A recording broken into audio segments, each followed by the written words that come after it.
तुलसीदास का हो गया। फिर रहीम का है, बिगड़ी बात बने नहीं, लाख करे किन कोय, रहीमन बिगड़े दूध को, मथे न माखन होए। जो बात अगर बिगड़ गई तो चाहे कोई लाख कर ले फिर वैसे बनने वाली नहीं। जैसे दूध अगर खो गया तो उसको चाहे जितना मथो उसमें से मक्खन नहीं निकलने वाला। दूध फट जाए तो मक्खन नहीं निकलना। ठीक, अगला है, जो रहीम उत्तम प्रकृति तो का करी सकत कुसंग, चंदन विश्व व्यापत नहीं, लिपटे रहत भुजंग। रहीम दास जी कहते हैं कि अगर तुम्हारी प्रवृत्ति, तुम्हारे जीने का ढंग, तुम्हारे गुण अच्छे हैं तो कोई कुसंगत, कोई बुरा साथी तुम्हारा तुमको बिगाड़ नहीं सकता। कोई खराब संगति हो जाए, गलत लोगों का साथ हो जाए तो तुम बिगड़ोगे नहीं। कैसे? जैसे कि चंदन की लकड़ी, चंदन शीतल होता है ना, ठंडा होता है। चंदन घिस करके जो हम लगाते हैं ठंडा होता है ना, तो चंदन विष व्यापत नहीं। और चंदन इतना ठंडा होता है कि उसकी संगत कैसे हो जाती है, बहुत सारे सर्प चंदन के पेड़ पर लिपटे रहते हैं। चंदन कैसा होता है, वो सर्प कैसा होता है, विषैला, लेकिन चंदन की लकड़ी में उसका विष नहीं जाता। इसी तरह से जो अच्छा है, तुम्हारी प्रकृति अच्छी है, तुम्हारे गुण अच्छे हैं, तो तुम्हारे अंदर कभी कोई दुर्गुण नहीं प्रवेश करे। ये बड़े बड़ाई न करें, बड़े न बोले बोल, रहीमन हीरा कब कहे, लाख टका मोल। जो बड़े लोग हैं वो बढ़ बढ़ के लंबी लंबी बातें नहीं करते हैं। रहीम दास जी कहते हैं कि हीरा कभी अपनी कीमत उछल उछल करके नहीं बताता कि मैं हीरा हूँ, अरे मैं हीरा हूँ, मैं हीरा हूँ, मैं बहुत बड़ा हूँ, है ना। इसी तरह से बड़े लोग भी कभी अपनी बड़ाई नहीं करते। एक कहावत है, इंद्र कोई छोट हो जाई, अपने मुँह जो करे बड़ाई।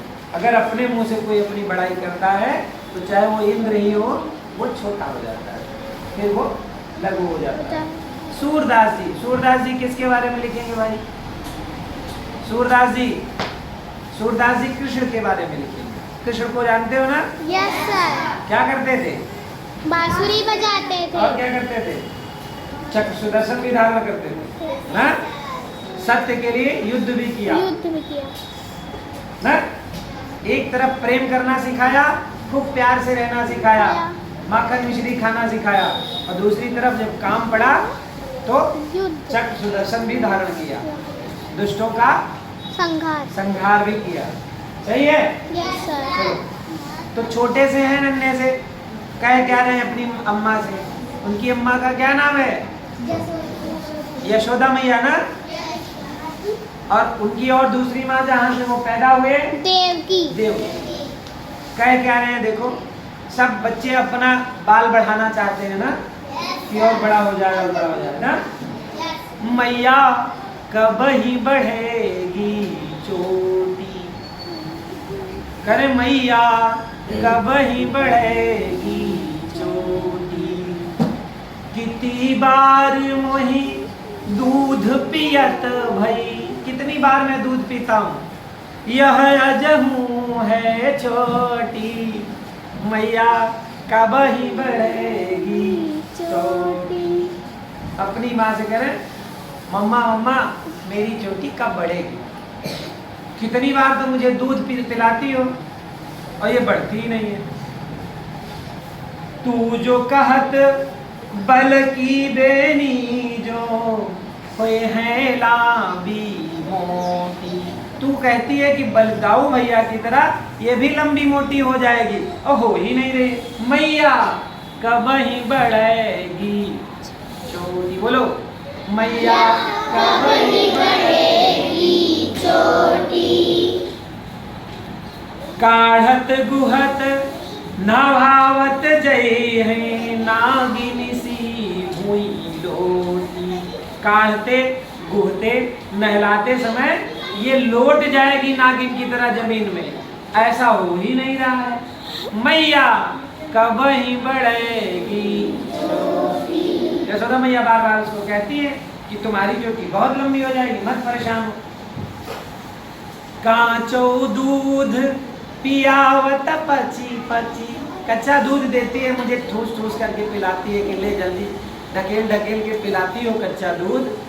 हाँ, शुद्ध दूध पिलाती हो मुझे, और कहती क्या हो, मुझे क्या नहीं देती, देते न माखन रोटी, माखन रोटी देती नहीं हो।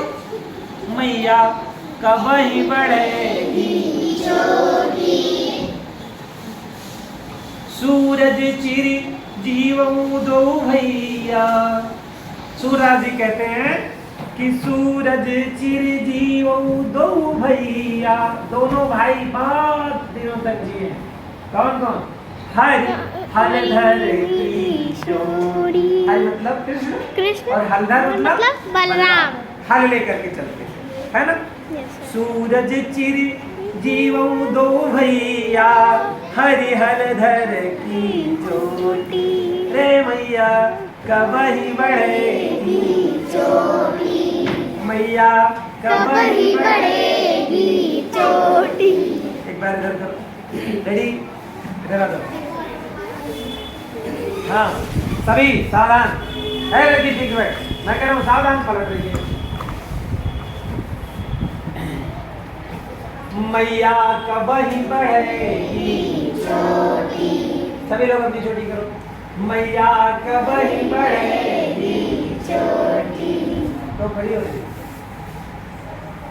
इसको कीड़ा काटता रहता है, पूछने की मैया कब ही बढ़ेगी चोटी, कितनी बार वही दूध पियत भई, कितनी बार वही दूध पियत भई, यहाँ जहूँ है छोटी, मैया कब ही बढ़ेगी, जो बोलो मैया कब ही बढ़ेगी चोटी, हे माँ मेरी चोटी कब बड़ी होगी।